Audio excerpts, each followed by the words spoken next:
نشہ کرنے والی عورت میں بچہ پیدا کرنے کی صلاحیت نہیں ہوتی ہے۔ وفادار بیوی کی نشانی ہے کہ اس کے چہرے پر اکثر کیل چھائیاں ہوں گی۔ نشہ کرنے والے مرد میں اولاد پیدا کرنے کی طاقت ختم ہو جاتی ہے۔ بھورے بالوں والی عورت بہت جلدی مردوں کی طرف چلی جاتی ہے۔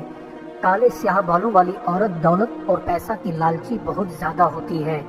لمبے ناک والی عورت خشک مزاج اور بوریت والی طبیعت کی ہوتی ہے۔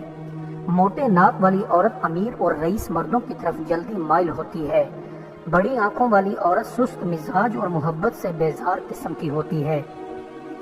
جس مرد کا ماتھا بڑا ہوتا ہے اس میں عقل کی بھی اتنی ہی کمی ہوتی ہے۔ جس عورت کا ماتھا بڑا ہوتا ہے وہ عورت اچھے مقدر والی ہوتی ہے۔ عورت کا جسم بھاری ہو تو سمجھ جاؤ ایسی عورت دولت کی ہوس رکھتی ہے۔ جس عورت کے ہونٹ موٹے ہوں تو سمجھ جاؤ ایسی عورت خود غرض عورت ہے۔ عورت کی گردن موٹی ہو تو سمجھ جاؤ وہ دوسرے سے جلنے والی عورت ہے۔ ایسی بیوی اپنے شوہر کو بہت جلد رئیس بنا دیتی ہے جس کے بال کھنگرالے ہوتے ہیں۔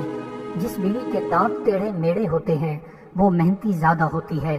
وفادار شوہر کی بڑی علامت ہے کہ جب بولے گا تو آہستہ آہستہ بولے گا۔ بے وفا مرد کی نشانی ہے کہ وہ موٹا ہوگا اور ہر وقت پیٹ بھر کر کھانا کھائے گا۔ سچے اور نرم دل مرد کی نشانی ہے کہ کھانا کھاتے وقت وہ خاموش رہے گا۔ سچے اور وفادار عورت کی نشانی ہے کہ جب کھانا کھائے گی تو چھوٹے لقمے لے گی۔ زیادہ محبت کرنے والی عورت کی بڑی علامت ہے کہ اس کے ماتھے پر پسینہ زیادہ آئے گا۔ گوری عورت ہمیشہ کالے مردوں کی طرف جلدی مائل ہوتی ہے۔ کالے مرد گوری عورتوں کی طرف مائل ہونے کی زیادہ کوشش کرتے ہیں۔ چھوٹی قد والی عورت اکثر لمبے قد والے مردوں کی طرف جلدی مائل ہو جاتی ہے۔ سانولی رنگ والی عورت ہمیشہ وفادار اور شوہر کا خیال رکھنے والی میں سے ہوتی ہے۔ بدکار عورت کے منہ سے بولتے وقت ہمیشہ بدبو آئے گی اور غصہ زیادہ کرے گی۔